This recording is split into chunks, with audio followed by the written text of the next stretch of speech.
Olá, eu sou Alberto Delísula, professor de psicologia, professor de hipnose, e mais uma vez convidei o Dr. Túlio Viana, professor do UFMG, para debater sobre um tema que é essencial, que é por que pessoas tão inteligentes falam tanta idiotice? Em outras palavras, o que é a chamada dissonância cognitiva? Mas só depois da vinheta.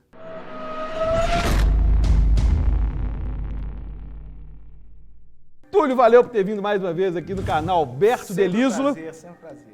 Que não chama mais Supermemória, agora é Alberto Delísula. A questão que eu quero trazer para debate, para a gente poder debater com a nossa audiência, de mais de 300 mil inscritos, é a seguinte: por que pessoas tão inteligentes falam tanta idiotice? O fenômeno da chamada dissonância cognitiva. Para quem não sabe, o fenômeno da dissonância cognitiva foi descoberto por um pesquisador chamado Leon Festinger, em que ele percebeu que as pessoas têm uma tendência de buscar uma certa coerência do seu discurso, do seu pensamento em relação a crenças, em relação a valores, em relação até mesmo a atitudes que ele já tomou anteriormente. Então fale um pouco mais sobre dissonância cognitiva e os debates na internet. Na verdade, a gente vê muitas vezes aí a dissonância cognitiva nas redes sociais se expressando da sua forma mais tradicional, né? Você tem o sujeito tem uma crença e aí as pessoas apresentam os fatos para ele. E aí, o que ele faz? Entre a crença que ele já tinha e os fatos que foram apresentados, ele vai escolher o quê? A crença. E aí ele começa a negar compulsivamente aqueles fatos para proteger a sua crença, para proteger aquilo em que ele acredita. Eu vou dar um exemplo bom envolvendo essa dissonância, que uma vez eu conheci uma pessoa que me disse o seguinte: ele era paleontólogo, e não é o Pirula. Quando eu dou esse exemplo, Claro que é perguntar, né? todo mundo acha que é o Pirula, não é o Pirula. Aliás, vocês têm 2 paleontólogos no Brasil, existem pelo menos 2. E ele, na verdade, não acreditava que os fósseis tinham a data que eles têm. Então, na verdade, ele não acreditava que os fósseis tinham milhões de anos. Inclusive, usando várias técnicas, incluindo a questão do carbono 14, para saber a datação do fóssil. Você sabe quantos anos ele tem. Ah, não. Mas Deus já criou o fóssil no dia da criação com aquela datação. Ou seja, em vez de ele simplesmente pegar, ele que conhecia sobre as técnicas, pegar o argumento e pensar, olha, isso é um forte argumento. Talvez seja um momento de eu questionar se a Terra tem mais de 6 mil anos. E ele não, na verdade só tem 6 mil anos mesmo, mas esses fósseis, eles já vieram com uma data antiga. Pré-datados. Pré-datados. Tipo um cheque pré-datado, só que no fóssil. Isso, só que no fóssil. E esse tipo de coisa acontece o tempo todo, né? Essas discussões de internet, por exemplo. Sim. Né? Porque, na verdade, eu acho que é bom a gente até falar pro pessoal da experiência clássica, né? Que não foi, na verdade, uma experiência, foi uma observação clássica do Festinger, que foi justamente com uma seita religiosa, que eles acreditavam que o mundo ia acabar, né? E ele começou a observar essa seita para ver o comportamento das pessoas. E aí eles tinham uma data certa para o mundo acabar e naquele dia o mundo não acabou. Então todo mundo começou a imaginar, poxa, agora eles vão dissolver a seita, vai acabar a seita, porque o que eles falaram que ia acontecer não aconteceu. Mas aí o que acontece? A seita, em vez de ser dissolvida, ela ficou mais forte ainda, porque eles acreditaram que foram as orações deles que fizeram com que o mundo não acabasse, né? Então o que para um observador pode ser um argumento muito forte contrário, para eles às vezes até reforça, né, a argumentação deles. Por quê? A pessoa investiu tempo naquela crença, às vezes investiu dinheiro naquela crença, ela investiu muito da vida dela para acreditar em algo. No momento que você chega, mostra os fatos para ela e fala, olha, seu tempo foi perdido, seu dinheiro foi perdido, você é um idiota em última análise, a pessoa pensa, não, eu não aceito isso, eu não aceito que eu tenha sido idiota esse tempo todo, e aí ela se agarra àquela crença. E isso é um problema para qualquer debate, né? Porque a pessoa não quer mudar de ideia, porque para ela mudar de ideia, ela tem que admitir que ela está errada, que às vezes ela viveu com aquela crença aí durante tempos, né? E aí tem um negócio, quanto mais tempo ela tá com aquela crença, mais é difícil você conviver, você fazer com que ela aceite que aquilo tá errado. Porque ela teria que admitir que toda aquela vida dela foi uma ilusão, em última análise. Tem gente que mantém casamento por causa de dissonância cognitiva. Sem dúvida. Tem uma vida terrível, detesta a esposa, detesta... Os amigos falam... Todo mundo tem relacionamento abusivo. Sim. Tem muito homem e mulher vivendo em um relacionamento que é abusivo, acaba mantendo pela chamada dissonância cognitiva. Ele começa a arrumar argumentos mentais. E quanto mais tempo o casal tá junto, mais a dissonância cognitiva vai funcionar, não é? Porque você vai ter que admitir que você viveu toda uma vida com uma pessoa que é babaca, alguma coisa do gênero, não é? E na política, então, também funciona, né? Na política eu acho pior, né? Porque existe uma falácia, né, que é a chamada falácia do falso dilema. que seria aquela falácia de que só existem duas opções possíveis. Então, se eventualmente, isso acontece comigo aqui no canal frequentemente, eu já publicamente já falei que eu não gosto nem do Lula nem do Bolsonaro.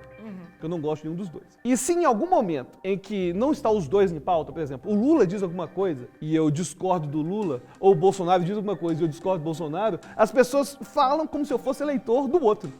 Tipo, mas você é petista. O Pirula sofre até com isso no canal dele. Não, mas aí você tá Bolsonaro, aí você ficou reaça, você é reacionário. Sendo que as pessoas simplesmente, elas têm uma paixão tão forte por essas questões emocionais que elas simplesmente permitem que essa dissonância cognitiva acabe surgindo. Sim. E aí você apresenta, às vezes, argumentos claros, você pode apresentar provas de que aquele candidato, de que aquele líder político, ele é um mau político, ele é, às vezes, até corrupto, mas a pessoa vai negar aquilo. Por quê? Porque isso contraria toda uma militância, às vezes, dela durante anos. Ela passou a eleição inteira defendendo aquela pessoa. E aí, depois, ela tem que admitir que todo aquele tempo que ela investiu na eleição daquela pessoa... A pessoa engordou 20 quilos só de hambúrguer de mortadela.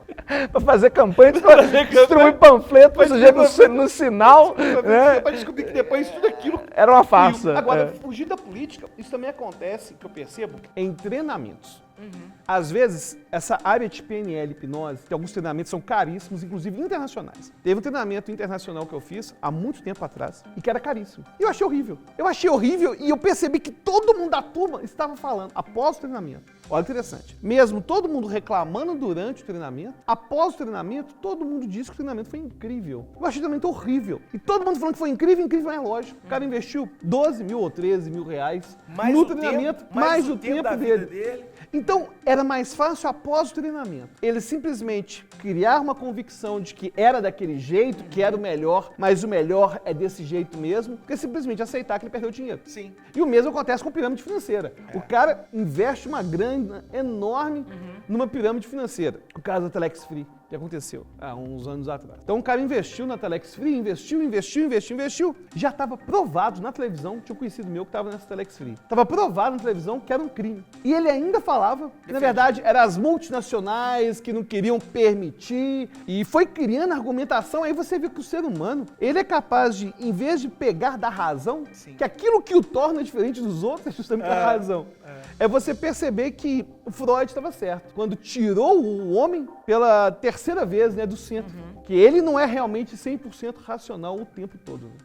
Na verdade, isso se manifesta em fases da vida, em elementos da vida muito distintos. Você pensa, a gente falou aí da questão dos relacionamentos amorosos, falando da política, da religião, e o fenômeno é exatamente o mesmo, né? É um fenômeno que faz que se você tem uma crença e se você tem os fatos, né, a pessoa opta por defender a crença dela, às vezes cegamente, e contrariar os fatos, por mais claros que eles sejam. Isso dificulta qualquer tipo de debate, qualquer tipo de avanço, né? Porque se a pessoa está presa às convicções dela, ela não muda de ideia. E um negócio importante falar é que isso não depende de nível de instrução. Porque às vezes a pessoa está vendo ali e fala assim, pô, claro, essas pessoas mais, né, com menos instrução que ficam presas às crenças. Não. Aliás, eu tendo a achar que, inclusive, as pessoas mais intelectualizadas, mais inteligentes, elas se prendem mais às suas convicções até do que os outros. Porque às vezes a pessoa é humilde, ela tem pouca instrução, ela é humilde. Ela ouve a outra pessoa falando e ela muda de ideia, né? Mas às vezes a gente tem gente no nosso círculo universitário, no nosso círculo que a gente convive com, né, PhDs, aquela coisa toda, e a gente vê que o cara não muda de ideia. Inclusive porque a habilidade dele, cognitiva, de criar mecanismos de racionalização vai só aumentando. Sem dúvida.